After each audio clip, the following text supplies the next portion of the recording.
Allez, bonjour à tous, j'espère que ça va. Je pense que oui, vu la gueule du marché, on est sur un nouvel attache. On est à 79 600 $. Je crois qu'on a touché les 80 000. Oui, on avait fait un screen sur Twitter. On est à toucher les 80 000, même 200 $ et quelques, je vois sur Binance. Donc, pas étonné. On le sentait quand même venir, évidemment, avec les derniers jours. Donc, très bien. On casse ce range. Maintenant, il va falloir ne pas le réintégrer, ça serait bien. Mais bon, vu la gueule du marché, vu la gueule des alts, on va en reparler. Je pense que ça devrait quand même plutôt bien se passer.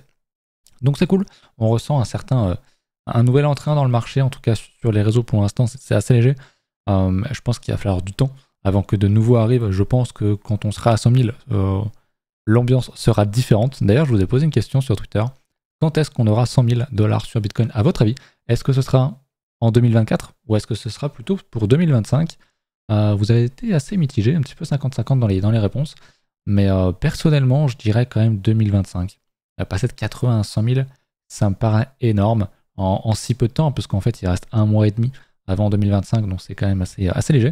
Mais bon, on ne sait jamais, Bitcoin peut toujours nous surprendre, même si j'avoue que là, pour le coup, il me surprendrait quand même énormément. Je vais répondre à vos questions, vous avez pas mal parlé dans les commentaires, donc on va refaire un petit peu le point sur tout ça.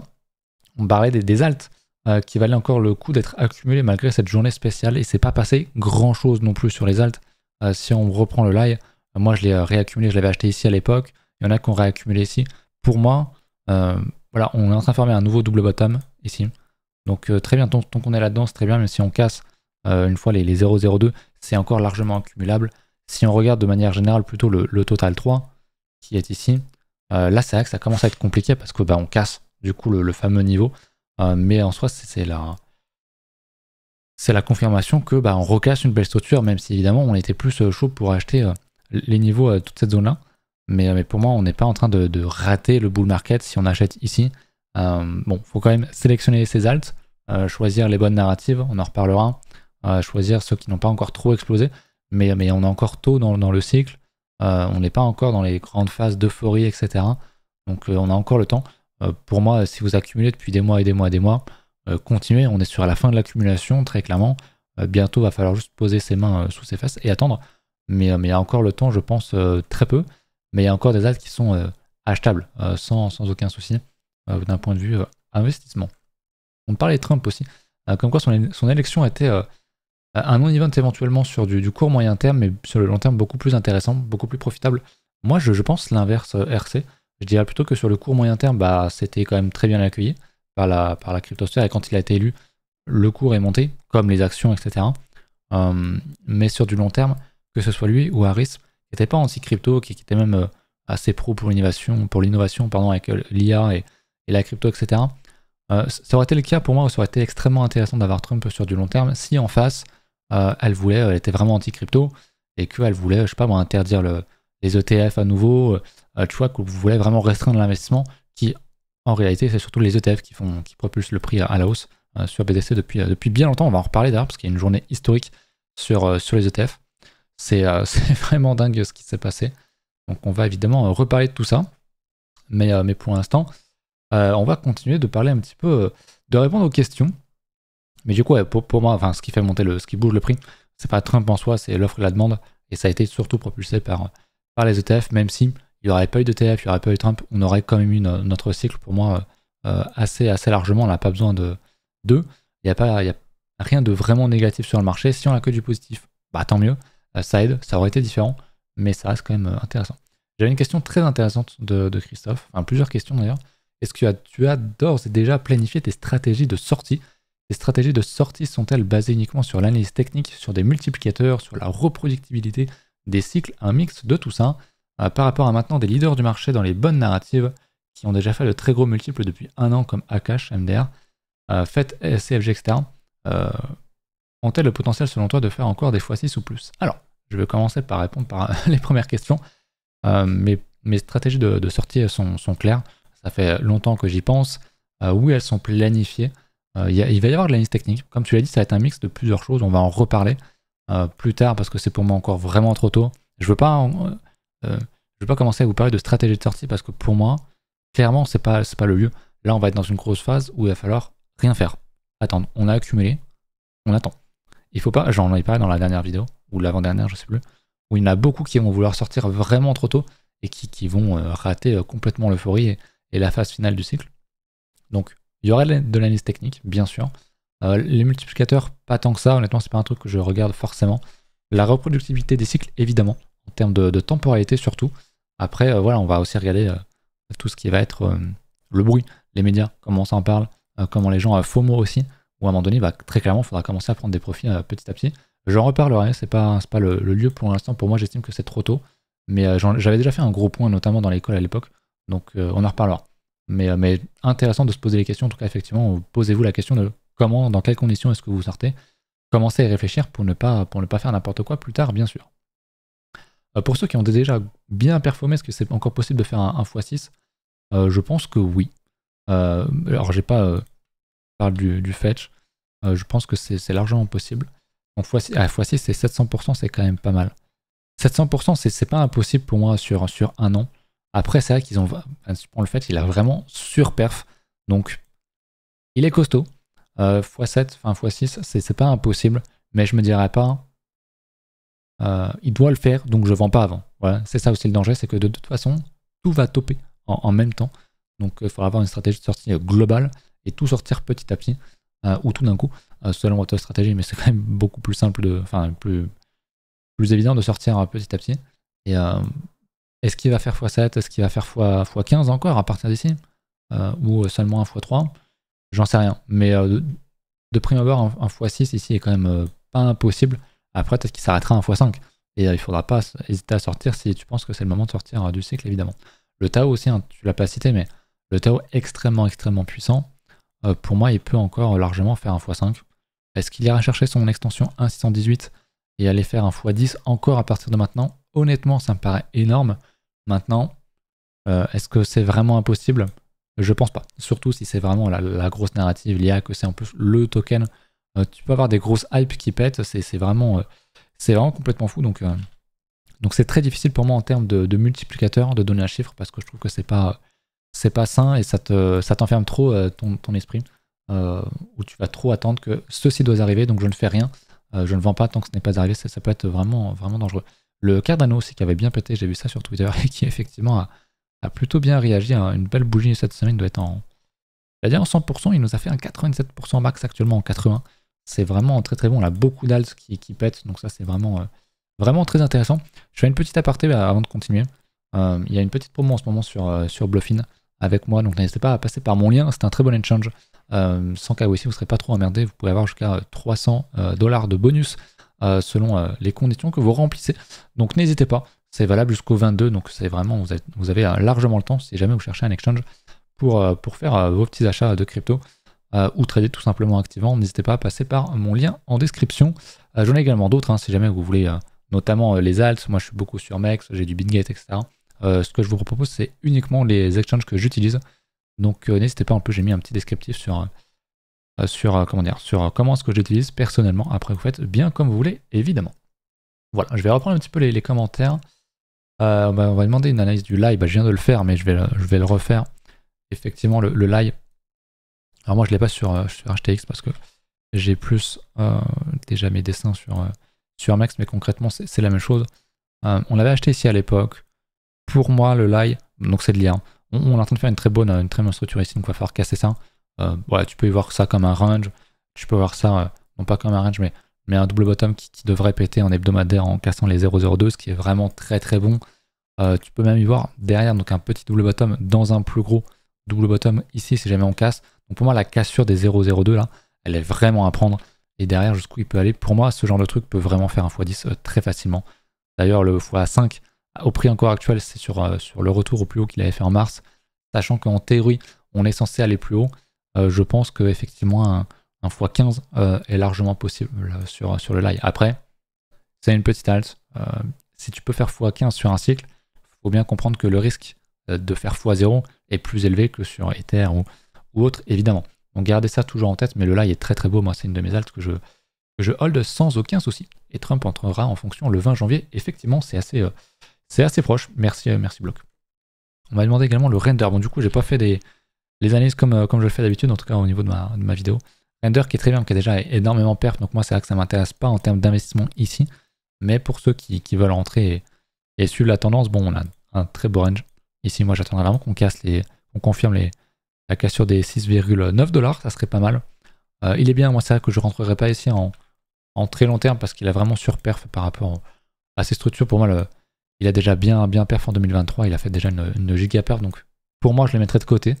Après, c'est mon avis, mais voilà, c'est déjà une trop grosse cap pour moi, mais c'est encore une fois ma manière de gérer mes cycles. Mais il ira plus haut. Pour moi, il ira sans doute faire un ATH, il va casser ce niveau-là. Mais tu vois que juste pour revenir encore au prix actuel, revenir sur le plus haut qu'il a fait en mars, c'est 140%, ce qui est très bien. Enfin, c'est un plus de x2. C'est monstrueux, faut quand même le garder en tête. Mais voilà, peut-être qu'il fera un x5, mais j'irai pas jouer énormément au-dessus là-dessus de mon côté, et vu la surperf très clairement. Et le hinge est très bien aussi, hein, pareil, un très gros surperf, il a fait vraiment, il a vraiment la même gueule, donc le discours est totalement le même. Pour revenir sur le plus haut, il est sur un x2, ce qui est très bien, mais je pense pas qu'il fasse un x20 à partir du prix actuel. Voilà, là où depuis les bottoms, on a déjà fait 3500%, donc c'est vraiment énorme.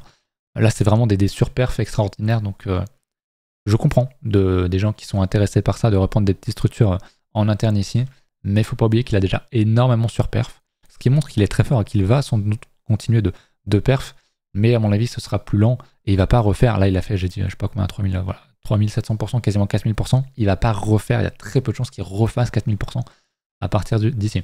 Donc ça, il faut évidemment le garder en tête. Voilà un petit peu pour vos questions. Merci pour ça. N'hésitez pas à en reposer si jamais vous êtes intéressé. C'était bien cool. Je voulais vous parler évidemment au niveau des ETF, on en a parlé. Au niveau de BTC, on a fait un record le 7 novembre avec 1300 millions de dollars, donc 1,3 milliard. Le record était à 1, alors ils l'ont enlevé du coup, il était à 1,08 je crois. Donc on l'a battu sur un jour en inflow sur BTC via les ETF. 1300 millions, c'est monstrueux. Regardez-moi la courbe. L'inflow est complètement dingue. D'ailleurs, il y a plus d'argent dans les ETF Bitcoin que dans l'or, que dans les ETF or, alors que l'ETF Bitcoin il date de janvier, il a à peine un an, il a déjà battu l'or. C'est monstrueux en termes d'inflow, c'est le meilleur move de BlackRock et de toutes les institutions, très clairement. C'est très très fort. Il y a une histoire qui est en train de s'écrire, il faut le comprendre. On assiste à un truc, c'est vraiment aberrant ce qui se passe, il n'y a pas d'autre terme, vraiment, c'est vraiment fou. Donc ouais, faut le garder en tête. Ça va être, on pourrait peut-être revivre un entre guillemets super cycle sur Bitcoin, un petit peu comme 2013, même si pour moi il faut pas s'enflammer, il faut garder la tête sur les épaules. On a déjà fait de très très belles perfs par le passé sur BTC, mais il est tellement costaud avec un très bon range qui vient de casser. Honnêtement, je peux pas te donner un multiplicateur, c'est trop, pour moi ça serait pas raisonnable.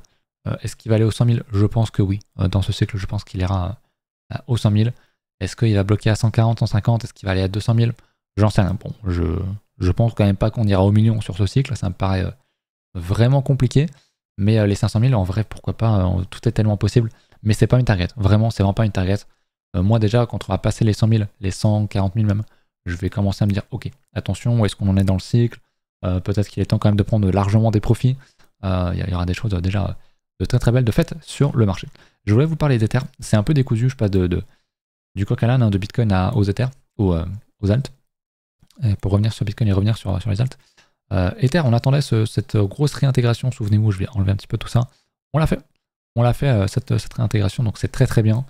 Ether extrêmement solide, pour une fois, qui nous fait un petit 3200 $, donc qui réintègre largement les 2800 $, qui serait pour moi une très bonne entrée, si jamais on venait retaper cette zone des 2800 $.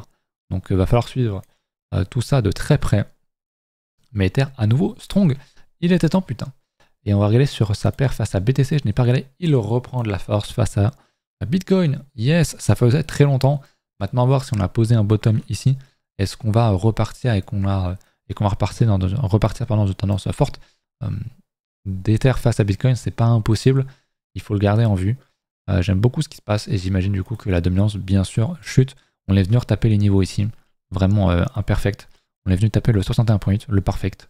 Et du coup, maintenant, la question c'est, est-ce qu'on a enfin un putain de top sur la dominance? Est-ce que enfin les alts vont surperf Bitcoin? Et je pense qu'on est dans cette partie du cycle où il y a de fortes chances de penser que oui, et qu'on va enfin maker sur ces putains d'alts de cons, et que Bitcoin va un petit peu se calmer, que l'argent va va affluer aussi sur les alts, malgré le volume énorme, comme on vient de le voir sur les ETF, ça n'empêche pas les alts aussi de retrouver de belles couleurs. Donc ouais, moi c'est un graphe que je vais beaucoup regarder quand on va réintégrer le niveau des 48%, je vais beaucoup m'y intéresser.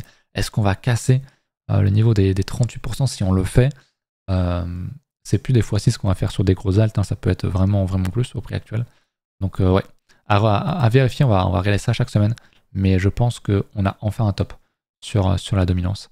Donc on n'a pas eu de déviation ici du coup, je peux l'enlever, mais on a fait un très beau top sur un très gros niveau, quand en plus Bitcoin casse son gros range et la TH, et c'est exactement ce qu'on faisait sur les autres cycles, on en a déjà parlé, souvenez-vous, à l'époque. Bon là c'est un peu beaucoup de bordel ici, mais souvent les alts partent une fois que, ok, on a bien cassé la TH, on confirme, on repart, et ensuite t'as la folie des alts qui dure quelques semaines, quelques mois, et voilà, c'est ce qu'on fait. Une grosse consolidation, on recasse, Bitcoin casse, c'est le signal ultime pour te dire le marché bullish. C'est un ATH, c'est un all-time high. Tu peux pas faire plus bullish que ça. Et voilà, et du coup c'est normal que les alts en profitent pour pump. Donc une très bonne chose, effectivement. On va regarder au niveau du funding et tout, je vais mettre pause et on va reprendre le temps que... Ah bah non, ça a tout chargé, ok, c'est bon, je pensais qu'il fallait que je me connecte, mais on est très bien. Vous voyez que ça a quand même pas mal bougé. On l'a pas liquidé, à ma grande surprise, on n'a pas liquidé énormément de positions sur le ponytest. On était quand même passé de 17 milliards à 14, ce qui est quand même pas mal, mais derrière on l'a pas trop liquidé, en tout cas de ce que je vois pour l'instant. À voir, peut-être que ça va se faire plus tard, peut-être qu'en fait on va encore accumuler énormément de positions et qu'on va liquider du monde. À un moment donné, hein, gardez bien en tête que le prix peut monter. On va prendre un moins 20, un moins 30, peut-être pas moins 30%, mais un bon moins 20% sur BTC. Les alts vont saigner, peuvent prendre du moins 40 assez facilement, moins 30, moins 40. Et ce sera un gros dip, et là on verra des grosses liquidations sur le point intéressant. On va liquider pas mal de monde, mais pour l'instant c'est pas encore le cas.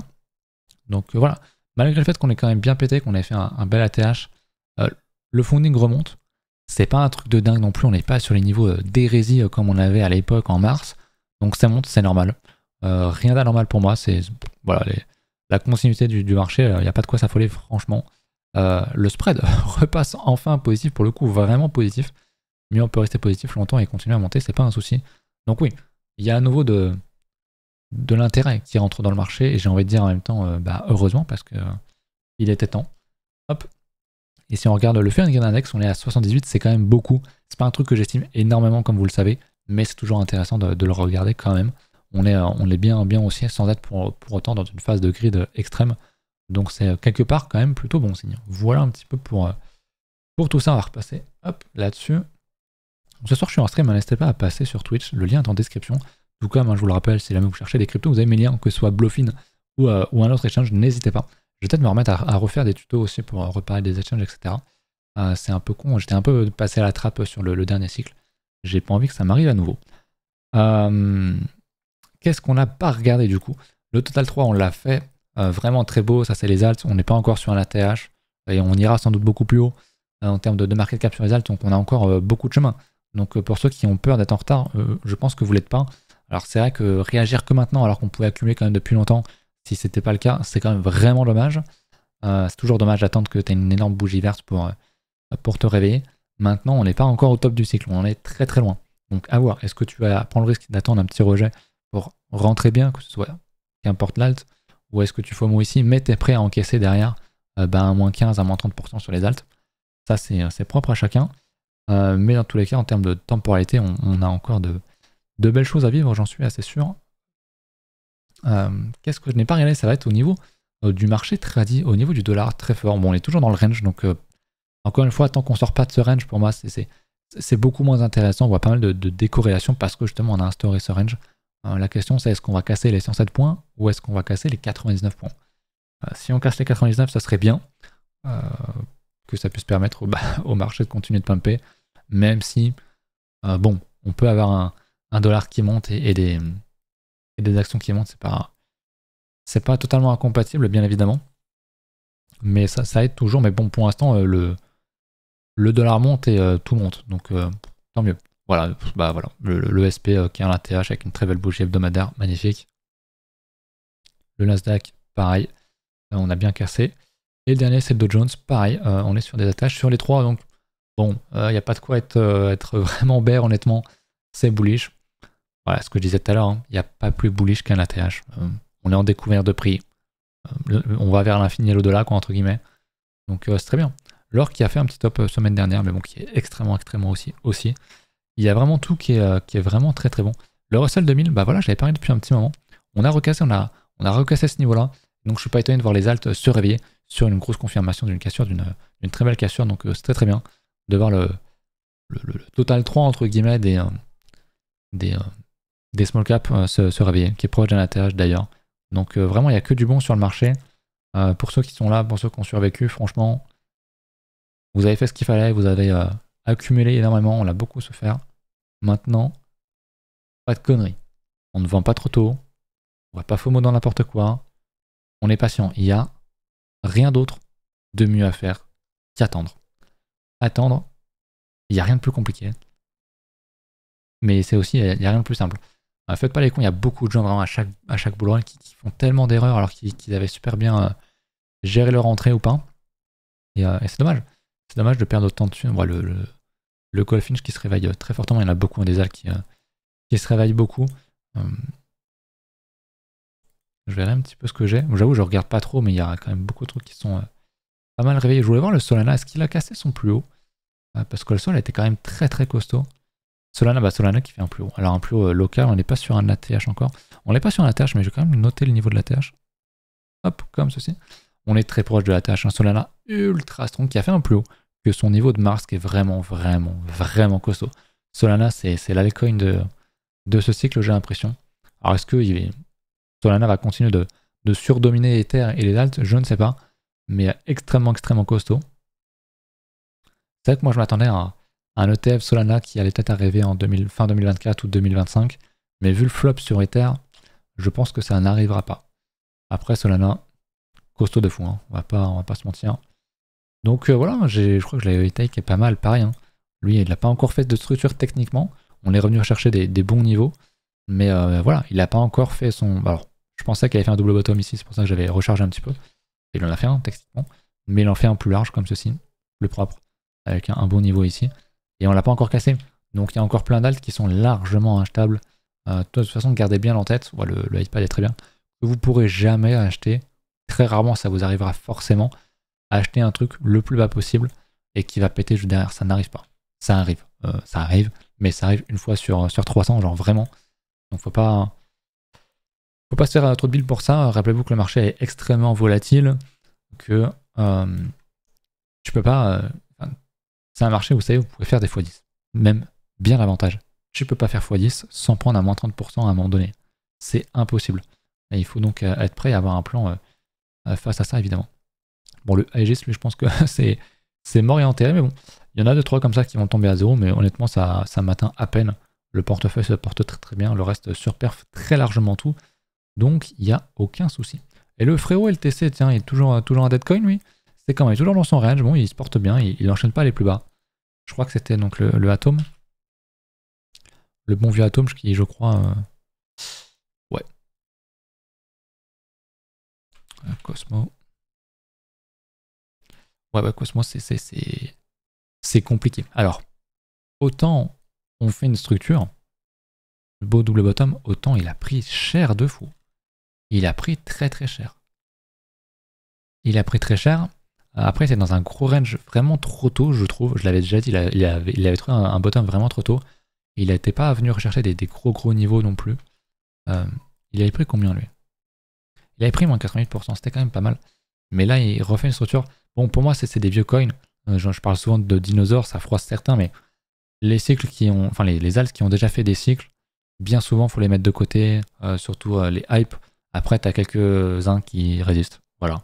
Typiquement, le Solana, franchement... qui pouvait prédire une telle perf, surtout après l'affaire FTX, chapeau. Mais il y en a plein comme ça qui ne reviendront pas, qui ne referont pas les mêmes perfs.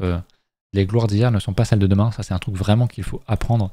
Ne restez pas dans vos vieux coins, même si c'est bien, même si la tech est bonne, on s'en fout en fait. La hype est aujourd'hui sur l'IA, sur le RWA, sur tel et tel truc, les mêmes coins, les trucs, les machins. Donc restez pas... pour moi c'est une erreur d'être full NFT ou full DeFi. Tu vois. Pour moi ce serait vraiment une connerie. Et le Dogecoin, le frérot qui, c'est le Doge quoi, c'est le frérot très très fort, très très puissant. Cette semaine, il est sur un bon 80%. Un Doge qui pump, c'est très souvent extrêmement bon signe. Donc j'aime beaucoup ce qu'il a fait le Doge. Très très bien. Je sais pas jusqu'où il ira, mais voir le Doge pumper, c'est historiquement, lui il est là depuis longtemps, depuis le début, historiquement quelque chose de très très bon signe. Donc on est bien content. Voilà. Écoutez, c'est tout pour moi. Je vous remercie d'avoir regardé la vidéo. Pensez à venir ce soir vers 20h, 20h30 en stream.